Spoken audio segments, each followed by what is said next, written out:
Hey everyone, welcome to Saima academy. Friends, ये last video है model question paper की जो हम सोशल साइंस का सॉल्व कर रहे हैं। इससे पहले सारे क्वेश्चंस हमने कर लिए हैं, 23 क्वेश्चंस किए हैं और यहाँ पे लास्ट वीडियो है, इसमें सारे बचे हुए क्वेश्चंस करेंगे। तो देखो, ये 24वां क्वेश्चन है। यहाँ पे भारत में स्वतंत्रता प्राप्ति के पश्चात महिलाओं की स्थिति में सुधार हुआ है, परंतु अभी भी वे पुरुषों से काफ़ी पीछे हैं। इस कथन की विवेचना कीजिए। Women still lag much behind men in India despite some improvements since independence. Analyze the statement. तो हमें इस स्टेटमेंट को एनालाइज करना है कि जब से आज़ादी मिली है इंडिया को, जो वुमेन्स हैं उनकी जो कंडीशन है उसमें काफ़ी इम्प्रूवमेंट हुआ है, लेकिन अभी भी काफ़ी पीछे हैं वुमेन से। तो देखते हैं कहाँ कहाँ पे पीछे हैं अभी भी। आज़ादी के बाद से कुछ सुधार के बावजूद भी महिलाएं अभी भी भारत में पुरुषों से काफ़ी पीछे हैं। पुरुषों में 76% की तुलना में महिलाओं में साक्षरता दर 54% है, तो बहुत कम है। पुरुष पढ़े लिखे ज़्यादा होते हैं, महिलाएं कम हैं। लड़कियों का एक छोटा अनुपात उच्च शिक्षा के लिए जाता है। ऐसा इसलिए है क्योंकि माता पिता अपने संसाधनों को बेटों और बेटियों दोनों पर समान रूप से खर्च करने के बजाय लड़कों की शिक्षा पर खर्च करना पसंद करते हैं। तो लड़कियों को उच्च शिक्षा के लिए कम भेजा जाता है क्योंकि उच्च शिक्षा महंगी होती है और जो पेरेंट्स होते हैं वो ज़्यादा लड़कियों के ऊपर कम खर्च करते हैं और बेटों के ऊपर ज़्यादा खर्च कर देते हैं, इसलिए लड़की उच्च शिक्षा हासिल नहीं कर पाती। अत्यधिक भुगतान और मूल्यवान नौकरियों में कार्यरत महिलाओं का अनुपात बहुत कम है। जो हाई सैलरी वाली जॉब है, ज़्यादा वैल्यूएबल जॉब जिनको माना जाता है, वहाँ पे पुरुष ज़्यादा है, महिलाएं बहुत कम हैं। औसतन एक भारतीय महिला प्रतिदिन एक औसत पुरुष से 1 घंटे अधिक काम करती है। महिलाएं ज़्यादा काम कर रही हैं, फिर भी महिलाओं को कम सैलरी मिल रही है। अच्छी जॉब महिलाओं को कम मिल रही है और उन्हें काम पुरुष से ज़्यादा करना पड़ रहा है। और महिलाएं पुरुषों की तुलना में कम पढ़ी लिखी हैं, पुरुष ज़्यादा हैं पढ़े लिखे। महिलाएं उच्च शिक्षा कम हासिल करती हैं। तो ये सारी चीज़ें दिखाती हैं कि जो महिलाएँ हैं अभी भी काफ़ी पीछे हैं पुरुषों से। इंग्लिश में देखो अब इसको। Women still lag much behind men in India despite some improvements since independence. The literacy rate in women is 54% as compared to 76% among men. Men के अंदर लिटरेसी रेट ज़्यादा है, वुमेन के अंदर बहुत कम है, उनके अगर प्रपोर्शन में देखा जाए। A small proportion of girls students go for the higher studies. Girls student higher studies के लिए बहुत कम जाती हैं, उनका प्रपोर्शन काफ़ी कम है मेन के कंपैरिजन में। This is because the parents prefer spending their resources on the education of the boys rather than spending it equally on both the sons and the daughters. क्योंकि पेरेंट्स अपनी जो उनके resources हैं, अपनी wealth है, पैसा है, उसको इक्वली अपने बेटे और बेटी पे खर्च ना करके जो बेटा है, सन है, वहाँ पे खर्च करना ज़्यादा प्रीफर करते हैं। तो इसलिए भी ये भी एक रीज़न है वुमेन्स के पिछड़ने का। The proportion of women employed in highly paid and valuable jobs is very small. जो हाई सैलरी वाली जॉब है, ज़्यादा वैल्यूएबल जॉब है, वहाँ पे वुमेन्स बहुत कम है। On an average an Indian women work 1 hour more than an average man every day. जो एक महिला है, एक औरत है, वो एक पुरुष से 1 घंटे ज़्यादा काम करती है अगर एवरेज निकाला जाए, लेकिन फिर भी उनको सैलरी कम मिलती है, उनको ज़्यादा वैल्यूएबल जॉब्स कम दी जाती हैं। नेक्स्ट है इसके अंदर चॉइस में दिया हुआ, जाति प्रथा भारतीय लोकतंत्र के लिए किस प्रकार खतरा है, विवेचना कीजिए। How caste system is a threat to Indian democracy, discuss. क्योंकि इंडिया में बहुत सारी अलग अलग कास्ट होती हैं, अलग अलग रिलीजन के अंदर, तो जो ये कास्ट सिस्टम है डेमोक्रेसी के लिए कैसे एक खतरा है, ये हमें यहाँ पे डिस्कस करना है। देखो हिंदी में, जातिवाद संकीर्ण राजनीतिक और चुनावी लाभ के लिए जाति चेतना का शोषण है। ये भारतीय लोकतंत्र के लिए एक बड़ा खतरा है। मतलब अलग अलग जाति तो रहती हैं, लेकिन अगर उन जातियों का इस्तेमाल राजनीतिक और चुनावी लाभ ही लेके जाने लगे, तब उसको हम कहते हैं कि ये जातिवाद हो रहा है। जातिवाद समाज को खंडित करता है, यानी समाज को तोड़ने का काम करता है और राष्ट्रीय एकता को कमज़ोर करता है। ये जातिगत हिंसा की ओर ले जाता है और जातिगत हित को राष्ट्रीय हित पर प्रमुखता दी जा रही है कि जो जाति है वो देश से ज़्यादा इम्पोर्टेंट है। इस तरह की एक भावना लोगों के अंदर हो रही है। ये हमारे संविधान के न्याय, समानता और बंधुत्व के लोकतांत्रिक सिद्धांतों का उल्लंघन करता है और उनके खिलाफ जाता है। क्योंकि हमारे संविधान में सभी को न्याय, समानता और बंधुत्व की बात की गई है, बिल्कुल बराबरी की बात की गई है, लेकिन जो जातिवाद में क्या होता है, जो ऊंची जाति है उनको ज़्यादा प्रायोरिटी दी जाती है और जो निम्न जाति है उनको भेदभाव का शिकार होना पड़ता है। जातिगत पहचान को बनाए रखने और बढ़ावा देने के लिए मौलिक अधिकारों, राजनीतिक दलों के गठन, स्वतंत्र मीडिया और प्रेस, यहाँ तक कि विधायी मंच जैसी लोकतांत्रिक सुविधाओं का दुरुपयोग किया जाता है। जो ये जातिगत पहचान है, इसको बनाए रखने के लिए लोग हर तरीके से मौलिक अधिकारों का भी उल्लंघन करते हैं। कई सारे राजनीतिक दल जातियों पे बने हुए हैं, है ना। जातिवाद समाज में विनाश, भय और संदेह का वातावरण पैदा करता है। लोगों के अंदर जातियों को लेकर लड़ाइयाँ होती हैं। ये सब बदले में जाति के आधार पर हिंसा और ध्रुवीकरण की ओर ले जाता है। फिर हिंसा होती है, लड़ाई झगड़े होते हैं, तो और ध्रुवीकरण होता है, यानी कि एक जाति के लोग अलग हो जाते हैं, किसी एक पार्टी को सपोर्ट करते हैं, दूसरी जाति के लोग अलग हो जाते हैं। इंग्लिश में है, casteism is the exploitation of caste consciousness for narrow political and electoral gains. Political और इलेक्टोरल गेन्स के लिए जब कास्ट का यूज़ किया जाए, उसको एक्सप्लॉयट किया जाए, तो वो कास्टिज्म कहलाता है। It is a great threat to Indian democracy. Casteism fragment society and weakens national unity. इससे सोसाइटी फ्रेगमेंट होती है, टूटती है और नेशनल यूनिटी कमज़ोर होती है। It leads to caste violence and caste interest being given predominance over national interest. जो कास्ट इंटरेस्ट है उसको नेशनल इंटरेस्ट पे प्रीफरेंस दी जाती है। It violates and goes against the democratic principles of our constitution, that of justice, equality and fraternity। जो principal है हमारे कॉन्स्टिट्यूशन के, जिसकी जस्टिस हुआ, इक्वालिटी हुआ, फ्रेटर्निटी हुआ, तो जो ये कास्टिज्म है उससे मैच नहीं करता, बिल्कुल एग्जैक्टली उसके अगेंस्ट है। To maintain and promote caste identity, democratic facilities like fundamental rights, formation of political parties, free media and press and even legislative platform are misused। इन सारे प्लेटफॉर्म का मिसयूज़ किया जाता है कास्ट आइडेंटिटी को बनाए रखने के लिए और प्रमोट करने के लिए। Casteism leads to an atmosphere of destruction, fear and suspicion in the society. उससे सोसाइटी के अंदर डिस्ट्रक्शन, तबाही होती है, डर पैदा होता है। All this in turn leads to violence, और फिर वायलेंस होगा, और फिर कास्ट की लाइन पे, कास्ट बेस पे पोलराइजेशन होगा लोगों का। तो ये सारे एक तरीके से डेमोक्रेसी में इन सब चीज़ों की कोई जगह नहीं होती, वायलेंस की, डिस्ट्रक्शन की। तो ये सारे कास्टिज्म का जो पूरा सिस्टम है ये डेमोक्रेसी के लिए एक थ्रेट है। नेक्स्ट है 25वां क्वेश्चन, मुद्रा क्या है? मुद्रा के प्राथमिक एवं गौण कार्यों को बताइए। What is money? State the primary and secondary functions of money.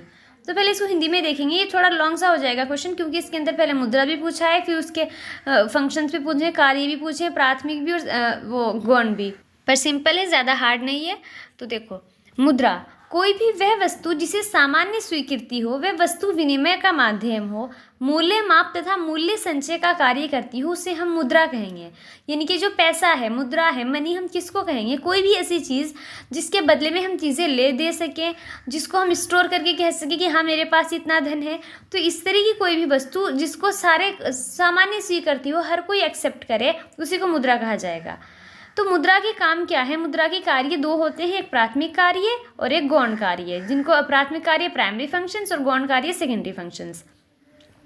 प्राथमिक कार्यों में मुद्रा के उन सब कार्यों को शामिल करते हैं जो प्रत्येक देश में प्रत्येक समय मुद्रा द्वारा किए जाते हैं। मतलब हर टाइम पैसे का जहाँ पे यूज़ होता है, इसमें केवल दो कार्यों को शामिल किया जाता है, एक है विनिमय का माध्यम और दूसरा है मूल्य का मापक।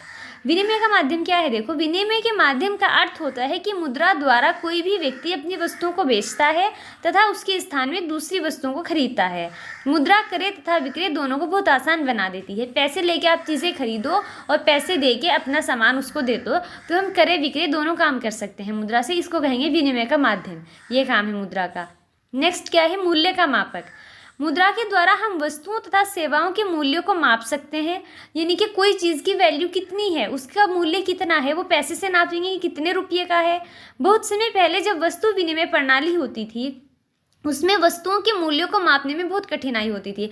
जब वस्तु के बदले वस्तु के, जैसे भाई गेहूं के बदले चावल, तो आपको गेहूं का मूल्य नापना होगा, इतना गेहूं कितने मूल्य का है, इसकी कितनी कीमत है और इतने चावल कितने के हैं, तो उसमें कठिनाई होती थी। अब वर्तमान में हम मुद्रा का प्रयोग करते हैं तो वस्तुओं और सेवाओं के मूल्यों को मापने में कोई कठिनाई नहीं होती, क्योंकि मुद्रा का मूल्य के मापदंड के रूप में प्रयोग किया जाता है। मुद्रा को एक स्टैंडर्ड मान ले कि भाई इतना पैसा है तो ये कितने के बराबर है। गौण कार्य क्या है इसके मुद्रा के? एक तो है स्थगित भुगतानों का मान और दूसरा है मूल्य का संचय। स्थगित भुगतानों का मान क्या है? देखो, मुद्रा के इस कार्य में हम उन भुगतानों को शामिल करते हैं जिनका भुगतान वर्तमान में ना करके भविष्य के लिए स्थगित कर दिया जाता है। स्थगित भुगतान में ऋणों के भुगतानों को भी शामिल किया जाता है, यानी जो चीज़ें बाद में देनी है, कि कितना पैसा देना है तो आप किस में दोगे, उसको मुद्रा में दोगे, इतने रुपयों में दोगे या पैसे में। मूल्य का संचय, एक इसमें क्या है, जब वस्तु विनिमय प्रणाली प्रचलित थी उस समय केवल वस्तुओं को आपस में विनिमय कर सकते थे, नहीं चीज़ों की अदला बदली कर सकते थे, वस्तुओं को संचित नहीं कर सकते थे, स्टोर करके नहीं रख सकते थे। परंतु अगर आपको मुद्रा खर्च करने का विचार ना हो, अगर अभी आपको पैसे की कोई ज़रूरत नहीं है खर्च करने की, तो आप मुद्रा को संचय कर सकते हैं, आप स्टोर करके रख सकते हैं, है ना। तो ये सारा हो गया मुद्रा के बारे में और मुद्रा के काम के बारे में। अब इसको इंग्लिश में देखेंगे। Money refers to a common medium of exchange that is issued under the law of government and acts as a legal tender for the whole country. तो जो मनी है जिसको हम मीडियम ऑफ एक्सचेंज की तरह जो वर्क करेगा तो उसी को हम मनी कहेंगे। जो गवर्नमेंट के जो एक्ट्स हैं, गवर्नमेंट के लॉ हैं, उनके अंडर वर्क करती है। The functions of money can be classified into two categories. दो फंक्शन होंगे मनी के, primary functions and secondary functions. Primary functions के अंदर दो आएंगे। The primary functions of money include money as the medium of exchange and money as the measure of value. ये as the medium of exchange भी work करता है और as the measure of value भी वर्क करती है। As a medium of exchange it refers to a function of money in which money is considered as a mode of exchanging goods. This function of money solve the main problem of barter system which was double coincidence of wants. तो as a medium of exchange में क्या है कि आप money लेके अपना जो सामान है उसको सेल कर सकते हो, और या फिर आपके पास मनी है तो आप दूसरे से चीज़ों को परचेज कर सकते हो। तो बार्टर सिस्टम में ऐसा नहीं होता था। बार्टर सिस्टम में आपको जो थिंग्स थी, चीज़ें थी, उनका एक्सचेंज करना होता था। आप एक चीज़ लोगे, उसके बदले दूसरी चीज़ दोगे। As a measure of value में क्या है, it refers to a function of money that helps in determining the value of goods and services. जिससे हमें किसी गुड्स की या किसी सर्विस की वैल्यू पता चलती है, उसकी कीमत कितनी है। Money is taken as the common denominator while measuring the value of goods and services in monetary terms. Money को हम एक कॉमन टर्म्स लेते हैं, कॉमन डिनोमिनेटर मान लेते हैं बाकी सबकी, जो जब हम वैल्यू कैलकुलेट करते हैं मॉनेटरी टर्म्स में, पैसे में, यानी कि वेल्थ में वैल्यू कैलकुलेट करते हैं। सेकेंडरी फंक्शन में क्या है, the secondary function of money includes money as a store of value and money as a standard of deferred payment. As a store of value क्या है, it refers to the function of money that help individuals in storing their wealth in the form of money. लोग क्या कर सकते हैं, अपने wealth को money की फॉर्म में स्टोर कर सकते हैं। Therefore money act as an asset that sustain value over a period of time. तो मनी एक एसेट की तरह वर्क करती है। As a standard of deferred payment में क्या है, refer to payment mode on loan, salaries, pension, insurance, premium, interest and rent. इन सब का भी हम किस में करते हैं, ये सारे पेमेंट भी हम मनी में करते हैं। The necessary condition for deferred payment is that the amount of repaid money should be the same as it was the time of purchase of the good. ये लास्ट वाला सेंटेंस रहने देना, बस इतना ही करना कि हम इन चीज़ों में मनी को एज ए पेमेंट यूज़ कर सकते हैं। नेक्स्ट इसके अंदर चॉइस में गरीबों के लिए स्वयं सहायता समूहों के संगठनों के पीछे मूल विचार क्या है, अपने शब्दों में व्याख्या कीजिए। What is the basic idea behind the organization of self-help groups for the poor? Explain in your own words. तो सेल्फ हेल्प ग्रुप्स क्या होते हैं, रूरल एरिया में, ग्रामीण इलाकों में मोस्टली इनमें महिलाएं होती हैं। गरीबों के लिए स्वयं सहायता समूहों के पीछे मूल विचार उन्हें वित्तीय क्षेत्रों में स्वयं सहायता के लिए ऋण प्रदान करना है। एक स्वयं सहायता समूह ग्रामीण क्षेत्र में लोगों को शामिल करने वाला एक छोटा समूह है जो अपनी बचत को इकट्ठा करते हैं और इन पर सदस्यों को अनौपचारिक क्षेत्र द्वारा लगाए गए ब्याज दर से कम पर ऋण देते हैं। क्या होता है, देखो गांव के कुछ इलाके ऐसे होते हैं जहाँ पे बैंक वगैरह नहीं होते, और अगर बैंक होते भी हैं तो वहाँ से गांव के लोगों को ऋण लेने में, जो लोन लेने में इतनी दिक्कतों का सामना करना पड़ता है कि उनके पास ना तो उनको प्रॉपर एजुकेशन होती, नॉलेज नहीं होती उस बारे में, तो वो नहीं ले पाते। फिर वो साहूकार वगैरह से लेते हैं जिससे वो ब्याज के जाल में जकड़े चले जाते हैं। तो इन चीज़ों से बचाने के लिए ये स्वयं सहायता समूह बनाए गए। यदि स्वयं सहायता समूह एक वर्ष से अधिक समय तक कार्य करता है तो ये बैंकों से ऋण के लिए पात्र हो जाता है, फिर इसको बैंक से लोन मिल जाता है। फिर ऐसे ऋणों का उपयोग गरीबों के लिए अवसर पैदा करने के लिए किया जाता है। फिर उन ग्रुप से वो जो स्वयं सहायता ग्रुप है वो अपने जो जितने लोग उससे जुड़े हैं वो उसको उनमें से लोन दे सकता है। इस प्रकार वे आर्थिक रूप से उन्नत हो जाते हैं और साहूकारों पर निर्भर नहीं रहते। तो साहूकारों से उनकी निर्भरता हटाने के लिए इस तरह के जो समूह है उनको शुरू किया गया। The self help groups SHG have been set up in India with an aim to help the rural poor, especially women.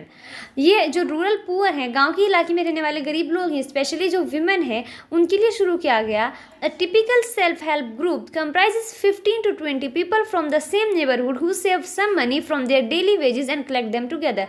वो कुछ पैसे थोड़े थोड़े इकट्ठा करते हैं बचा के। People can borrow money from these groups during an emergency or when they are in need. और उन्हीं लोगों को जब भी नीड हो कोई या कोई इमरजेंसी हो तो वो इन्हीं ग्रुप से लोन ले सकते हैं। They charge a minimum rate of interest from the borrowers. इन पर बहुत कम इंटरेस्ट लगता है। वंस द SHG यानी कि self help group has manage to save a defined amount of money, अच्छा खासा पैसा जब वो सेव कर लेते हैं तो they are also eligible to take loans from bank. तो फिर उनको बैंक से भी लोन मिल जाता है। The main purpose of introducing these self-help groups was to increase small-scale employment opportunities for the rural people so that they could start small business to earn a livelihood. तो main इनका जो purpose था वो यही था कि जो small scale employment है, गांव के लोग जो छोटे छोटे अपने एम्प्लॉयमेंट करना चाहते हैं, तो कि वो कोई छोटा बिजनेस इकट्ठा स्टार्ट कर सकें लोन की हेल्प से, क्योंकि उनको बैंक वगैरह से तो लोन नहीं मिलता इतनी आसानी से। तो उनको लोन की जो लेने की प्रक्रिया है उसको आसान बनाने के लिए इन ग्रुप्स को बनाया गया। नेक्स्ट है 26 क्वेश्चन, जो कि लास्ट क्वेश्चन है इस पेपर का भी और इस वीडियो का भी। विश्व व्यापार संगठन से आप क्या समझते हैं? ये किस प्रकार अंतर्राष्ट्रीय व्यापार को प्रोत्साहित करता है? What do you understand by World Trade Organization? How does it encourage international trade? ये बताना है हमको यहाँ पे WTO यानी कि वर्ल्ड ट्रेड ऑर्गेनाइजेशन के बारे में। तो देखो यहाँ पे विश्व व्यापार संगठन यानी कि वर्ल्ड ट्रेड ऑर्गेनाइजेशन, जिसे शॉर्ट में WTO बोलते हैं, एकमात्र वैश्विक अंतर्राष्ट्रीय संगठन है जो राष्ट्रों के मध्य व्यापार नियमों से संबंधित है। जो अलग अलग देशों के बीच में व्यापार होता है, ट्रेड होता है, उनके जो रूल्स हैं उनको ये कंट्रोल करता है। WTO समझौते इसके मूल तत्व हैं जिन पर कई व्यापारिक देशों द्वारा बातचीत एवं हस्ताक्षर किए गए हैं और उन देशों की संसद में जिनकी पुष्टि की गई है। तो इसके कुछ समझौते हैं, जितने इसके सदस्य देश हैं उन सब ने उन पर अपने सिग्नेचर किए हुए हैं और उनके संसद में भी, उनके देशों के संसद में भी इसकी पुष्टि हुई है। तो काम क्या है इसके, किस तरीके से अंतर्राष्ट्रीय व्यापार को बढ़ावा देता है?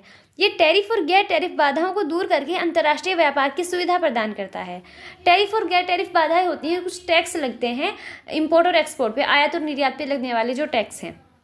ये सभी सदस्यीय देशों को अधिक बाजार पहुंच प्रदान करता है, ज़्यादा मार्केट अवेलेबल होती है, देशों के बीच में जो व्यापार होता है ये उसको बढ़ावा देता है। ये एक नियम आधारित व्यापार व्यवस्था स्थापित करता है। नियम बेस्ड है, मतलब रूल बने हुए हैं, ऐसे नहीं है कि बस ऐसे ही कर रहे हैं, जिसमें राष्ट्र व्यापार पर मनमाने प्रतिबंध नहीं लगा सकते। कोई भी देश, दो देशों के बीच में जो ट्रेड हो रहा है तो उन पर ऐसे किसी पे प्रतिबंध नहीं लगा सकते, बैन नहीं कर सकते। ये निष्पक्ष वैश्विक नियमों और विनियमों को तैयार करता है। ये ऐसे नियम बनाता है जो सब देशों के लिए समान हो, ऐसे नहीं कि एक देश का फायदा हो रहा है दूसरे का नुकसान। ये विकासशील देशों के हितों की रक्षा करता है और उनका समर्थन करता है। जो विकसित देश हैं वो तो ऑलरेडी विकसित हो चुके, जैसे अमेरिका, इंग्लैंड है। विकासशील देश ऐसे हैं जैसे भारत है। तो इस तरह के जो देश हैं उनके हितों की रक्षा करता है और उनका समर्थन करता है। इंग्लिश में ये द वर्ल्ड ट्रेड ऑर्गेनाइजेशन और the WTO is the only such global international entity that deals with the rules and regulations related to international trade between different countries. जो डिफरेंट कंट्रीज के बीच में ट्रेड होता है उसके रूल्स और regulation को कंट्रोल करने का काम होता है WTO का। ये बस एक ही ऐसी इंटरनेशनल ऑर्गेनाइजेशन है। Such regulations and obligations only cover countries that hold membership to the World Trade Organization। और जो ये रूल्स रेगुलेशंस हैं उन्हीं कंट्रीज को कवर करते हैं जो इसकी मेंबर हैं WTO की। इसकी क्या क्या फंक्शंस हैं? It facilitates international trade through the removal of tariff and non tariff barriers. ये टैरिफ और नॉन टैरिफ बैरियर यानी कि वो टैक्सेस जो इंपोर्ट और एक्सपोर्ट पे लगते हैं उनको रिमूव करके इंटरनेशनल ट्रेड को ईजी बनाता है कंट्रीज़ के बीच में। It provides greater market access to all member countries. सारी मेंबर कंट्रीज़ के बीच में ट्रेड को बढ़ावा देता है जिससे उनको ज़्यादा मार्केट अवेलेबल होता है। It establishes a rule-based trading regime in which nations cannot place arbitrary restriction on trade। ये एक इस तरह का रूल बेस्ड सिस्टम तैयार करता है, इस्टेब्लिश करता है, जिससे ये जो कंट्रीज़ हैं वो मनमाने रेस्ट्रिक्शन नहीं लगा सकते ट्रेड पे। It frames fair global rules और रेगुलेशंस। जो इसके रूल्स और रेगुलेशंस होते हैं वो फेयर होते हैं, बिल्कुल किसी वो बायस नहीं होते। It safe guards and advocates the interest of the developing world. जो डेवलपिंग वर्ल्ड है, डेवलपिंग कंट्रीज़ हैं, उनके जो इंटरेस्ट है ये उनको एक सेफ गार्ड प्रोवाइड करता है और उनको सपोर्ट करता है। तो ये हो गए सारे क्वेश्चंस इस पेपर के, और ये पेपर कंप्लीट हो गया मॉडल क्वेश्चन पेपर। तो आई होप कि आपको ये सब अच्छे से समझ आया होगा। सारे क्वेश्चन हमने कर लिए हैं, सबके सॉल्यूशंस देख लिए हैं। उसके बाद आपको जो वीडियो की PDF है वो टेलीग्राम पे मिल जाएगी। अगर वीडियो पसंद आई तो लाइक ज़रूर कीजिएगा और चैनल को सब्सक्राइब भी कर दीजिएगा। Thank you so much for watching.